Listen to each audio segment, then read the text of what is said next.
बिस्मिल्लाहिर्रहमानिर्रहीम। अस्सलाम वालेकुम dear students and viewers. Students, हम स्टॉक मार्केट की में इन्वेस्टमेंट के हवाले से बहुत सारे फैक्टर्स डिस्कस करने जा रहे हैं। इससे पहले मैंने कई वीडियोस में बात की। इसी तरह के एक और कॉन्सेप्ट है जो कि एक इन्वेस्टर को पता होना चाहिए कि वो इस चीज़ को उसको डिटेल से पता होना चाहिए कि ये चीज़ क्या है। वो चीज़ होती है फर्म की एंटरप्राइज वैल्यू। फर्म की एंटरप्राइज वैल्यू है क्या चीज़? बेसिकली ये एक ऐसी वैल्यू होती है कि फर्म को कोई भी दूसरी कंपनी टेक ओवर करे तो वो जो टेक ओवर वैल्यू होती है उस वैल्यू को हम एंटरप्राइज की वैल्यू कहते होते हैं। अच्छा, ये एंटरप्राइज वैल्यू बड़ी इंपॉर्टेंट होती है क्योंकि ये फर्म की टोटल वैल्यू का हमें पता चल जाता है कि फर्म की टोटल वैल्यू कितनी है। प्लस इसमें शामिल क्या क्या होता है, मार्केट कैपिटलाइजेशन शामिल होती है, फर्म के टोटल डेट शामिल होते हैं और फर्म की कैश या कैश इक्विवेलेंट शामिल होते हैं। और ये फर्म की परफॉर्मेंस के तौर इंडिकेटर के तौर पर इस्तेमाल किया जाता होता है। एंटरप्राइज वैल्यू मालूम कैसे की जाती है? एंटरप्राइज वैल्यू बहुत सिंपल तरीके से हम मालूम करते होते हैं कि एंटरप्राइज वैल्यू बराबर है market capitalization plus total debt of the firm minus cash और कैश इक्विवेलेंट। ओके, अब आपको पता है कि मार्केट कैपिटलाइजेशन क्या होती है। मार्केट कैपिटलाइजेशन बेसिकली कंपनी के जो नंबर ऑफ आउटस्टैंडिंग शेयर्स होते हैं उनको हम करंट मार्केट प्राइस से मल्टीप्लाई कर लेते हैं तो उससे निकल आता है मार्केट कैपिटलाइजेशन। तो हम सबसे पहले फर्म की क्या निकालेंगे? मार्केट कैपिटलाइजेशन, जो आज के डेट पर आज के दिन पर उसकी मार्केट प्राइस होगी, उस प्राइस को उठा के हम नंबर ऑफ आउटस्टैंडिंग शेयर से मल्टीप्लाई कर देंगे तो फर्म की मार्केट कैपिटलाइजेशन निकल आएगी। दूसरी चीज़ हम लेंगे टोटल डेट। अच्छा, इसमें हम दोनों किस्म के डेट लेंगे, शॉर्ट टर्म डेट भी लेंगे और लॉन्ग टर्म डेट भी लेंगे। इन दोनों किस्म के डेट, क्योंकि जब कभी भी कंपनी टेक ओवर होती है तो जाहिर एक डेट उसके साथ जाते होते हैं। जो टेक ओवर करने वाली कंपनी है ये उसने फिर बाद में पे करने होते हैं, लिहाजा इसको हम इसमें शामिल करेंगे। सो हम शॉर्ट टर्म डेट भी लेंगे और लॉन्ग टर्म डेट भी ले लेंगे। माइनस करेंगे हम कैश और कैश इक्विवेलेंट। कैश से मुराद है रेडी कैश, यानी बैंक बैलेंसेस जितनी भी बैंकिंग और कहीं पे उसकी शॉर्ट टर्म इन्वेस्टमेंट है वो भी ले लेंगे। लेकिन इसमें से हम एक्सक्लूड करेंगे मार्केटेबल सिक्योरिटीज़ में अगर इन्वेस्टमेंट की है, शॉर्ट टर्म इन्वेस्टमेंट की, उसको हम एक्सक्लूड कर लेंगे क्योंकि ये मार्केटेबल सिक्योरिटी में टेक ओवर के साथ ही चली जाती है, लिहाजा इसको हम माइनस नहीं करेंगे। सो हम तीन फैक्टर्स लेंगे, मार्केट कैपिटलाइजेशन, टोटल डेट इसमें ऐड करेंगे और कैश या कैश इक्विवेलेंट इससे हम क्या कर लेंगे, माइनस कर देंगे। तो रिमेनिंग जो वैल्यू रहेगी इसको हम क्या कहेंगे, एंटरप्राइज वैल्यू कहेंगे। अच्छा, आज फिर मैं फौजी फर्टिलाइजर फौजी सीमेंट कंपनी लिमिटेड को उठा रहा हूँ, उस पर ये ईवी निकालता हूँ, इसकी एंटरप्राइज वैल्यू आज के दिन निकालता हूँ 21 जुलाई 2020 के दिन। आज की इसकी एंटरप्राइज वैल्यू क्या बनती है? आप जानते हैं कि मार्केट कैपिटलाइजेशन सबसे पहले निकालेंगे आज के दिन। आज 21 जुलाई को अभी थोड़ी देर पहले मैंने चेक किया तो फौजी सीमेंट कंपनी की जो शेयर प्राइस है 21 रुपया 3 पैसे चल रही, 21.03 इसकी मार्केट प्राइस चल रही है, कुछ देर पहले की बात है। और इसके नंबर ऑफ आउटस्टैंडिंग शेयर जो है 1389.82 मिलियन शेयर हैं। सो 21.03 जो शेयर प्राइस है फौजी सीमेंट कंपनी की, उसको मैंने मल्टीप्लाई किया उसके नंबर ऑफ आउटस्टैंडिंग शेयर के साथ। तो मल्टीप्लाई किया तो मेरे पास आंसर आया 29,017.61 मिलियन रुपीज़। इसको हम कहेंगे मार्केट कैपिटलाइजेशन। 29,017.61 मिलियन रुपीज़ जो है इस वक्त फौजी सीमेंट की आज के दिन की क्या है, मार्केट कैपिटलाइजेशन है।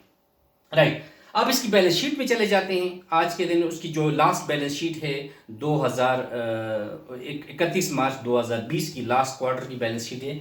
उस बैलेंस शीट को मैंने खोला तो उसमें से मैंने दोनों किस्म की लाइबिलिटीज़ उठा ली, डेट्स उठा लिए। शॉर्ट टर्म डेट उसके हैं 5,575.58 मिलियन रुपीज़, इसके शॉर्ट टर्म डेट्स हैं, और 4,258.3 मिलियन रुपीज़ उसके लॉन्ग टर्म डेट्स हैं। तो मैंने दोनों डेट ले लिए, शॉर्ट टर्म डेट भी लिया और लॉन्ग टर्म डेट भी लिया। दोनों डेट को आपस में ऐड अप कर दिए तो मेरे पास वैल्यू आई 9,833.88 मिलियन रुपीज़। यानी इस वक्त जो कर्जे हैं इस फर्म पर, फौजी सीमेंट कंपनी पर, टोटल जो कर्ज हैं उसके 9,833.88 मिलियन रुपीज़ के कर्ज हैं इस पर।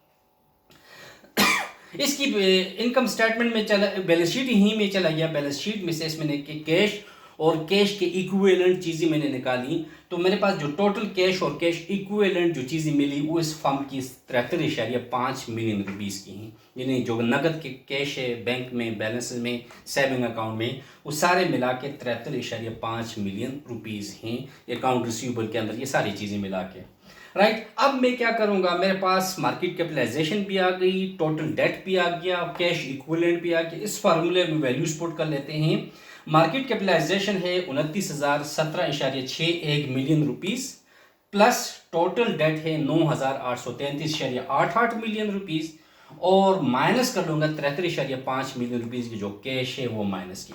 सो इन दो वैल्यूज को आपस में ऐड अप करके इसमें से कैश माइनस कर लिया, तो मेरे पास एंटरप्राइज वैल्यू फौजी सीमेंट कंपनी ऑफ पाकिस्तान जो लिमिटेड है उसकी आ गई 38,778 मिलियन रुपीस। इसका मतलब है इस वक्त अगर ये फर्म टेक ओवर होती है, कोई दूसरी फर्म इसको टेक ओवर करेगा, तो उसके लिए वो पे करेगा 38,778 मिलियन रुपीस इसको पे करेगा। राइट, अब हम क्या करेंगे, इसकी पर शेयर पर, क्योंकि इन्वेस्टर तो इंटरेस्टेड उसके एक शेयर में वो इंटरेस्टेड होता है, वही मालूम करना चाहता है कि फी शेयर पर उसकी ये वैल्यू क्या बनती है जब उसको कोई टेक ओवर करे, तो उस टेक ओवर की वैल्यू उस इन्वेस्टर के लिए क्या बनेगी। तो मैं क्या करूंगा, एंटरप्राइज वैल्यू पर शेयर मालूम करूंगा। एंटरप्राइज वैल्यू पर शेयर कैसे मालूम की जाएगी, एंटरप्राइज वैल्यू को हम डिवाइड कर लेंगे नंबर ऑफ आउटस्टैंडिंग शेयर्स पर। अब एंटरप्राइज वैल्यू है 38,778 मिलियन रुपीस, और नंबर ऑफ शेयर आपको मैंने अभी थोड़ी देर पहले बताया था कि इसके नंबर ऑफ शेयर हैं 1389.82 मिलियन रुपीस। सो 38,778 को जब 1389.82 मिलियन पे मैंने डिवाइड किया तो आंसर आया 28.1 यानी 28 रुपया 10 पैसे। तो इसकी एंटरप्राइज वैल्यू पर शेयर आज के दिन बनती है 28 रुपया 10 पैसे वैल्यू बनती है। इसका मतलब क्या हुआ, इसकी इंप्लीकेशन क्या हुई, इसकी इंप्लीकेशन ये हुई कि अगर इस फर्म को आज के दिन कोई दूसरी फर्म टेक ओवर करे या प्राइवेट होने जा रहे हैं, तो इन्वेस्टर को जिसके पास एक शेयर है उस एक शेयर पर उसको मिल जाएंगे 28 रुपया 10 पैसे उसकी वैल्यू बनेगी। इन इवन दैट उसकी टेक ओवर वैल्यू जो है वो 28 रुपया 10 पैसे बनती है, जबकि मार्केट प्राइस कितनी है, 20 रुपया है। तो ये खुदा न खास्ता अगर ये फर्म आज के दिन टेक ओवर की जाती है, दूसरी फर्म कोई लेती है, तब भी इन्वेस्टर को 28 रुपया 10 पैसे उसकी वैल्यू मिलेगी, जो कि उसकी मार्केट प्राइस से ज़्यादा है। लेकिन ये काफ़ी नहीं होता, इसमें हम एक और चीज़ मालूम करते होते हैं कि इंटरप्राइज वैल्यू का अर्निंग के साथ रेशो कैसे निकलती है। जैसे हम पी रेशो मालूम करते, प्राइस टू अर्निंग रेशो मालूम करते हैं, इसी तरह ईवी टू अर्निंग रेशो मालूम करते हैं। ईवी टू अर्निंग रेशो हम कैसे मालूम करेंगे, हम ईवी यानी एंटरप्राइज वैल्यू को हम डिवाइड कर लेंगे earning before interest taxes and depreciation and amortise, EBITDA पे डिवाइड कर लेंगे। अब इस फर्म की जो ईवी है 38,778 है और EBITDA जो है 7,486.1 रुपया है।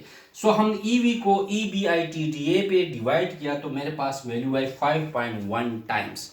इसका मतलब है कि जो एंटरप्राइज वैल्यू है वो अर्निंग का 5.1 टाइम्स है, यानी इसकी अर्निंग ग्रोथ ज़्यादा है। अर्निंग जो है वो अर्निंग से इसकी जो एंटरप्राइज वैल्यू है वो कितनी है, 5.1 टाइम्स ज़्यादा है। इसकी इम्प्लीकेशन, इसकी इंटरप्रिटेशन उसी तरह बनती है जैसे हम प्राइस टू अर्निंग रेशो की करते होते हैं कि अगर प्राइस टू अर्निंग रेशो जितनी ज़्यादा होगी उससे हमें अंदाज़ा हो जाएगा कि हमारे शेयर प्राइस अंडर वैल्यूड हैं या ओवर वैल्यूड हैं। तो इसी तरह ईवी से भी हमें अंदाज़ा हो जाएगा कि हमारे प्राइसेस, शेयर की जो प्राइस इस वक्त आज के दिन है ये ओवर वैल्यूड है या अंडर वैल्यूड है, इसका एक इंडिकेटर इन्वेस्टर को भी मिल जाता है।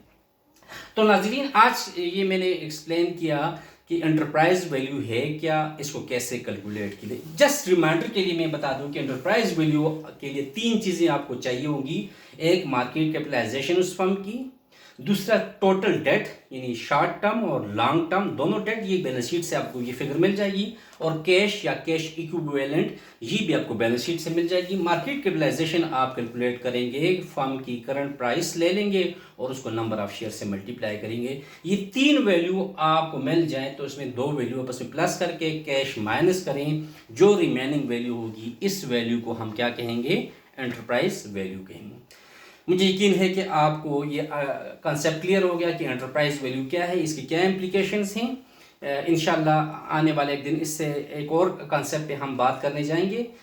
मेरे चैनल को ज़रूर सब्सक्राइब करें ताकि आने वाला जो नेक्स्ट लेक्चर है मेरा, जो भी कॉन्सेप्ट है मैं एक्सप्लेन करने जा रहा हूँ वो आप तक पहुँचे। तब तक अल्लाह हाफिज़, अस्सलाम वालेकुम व रहमतुल्लाह।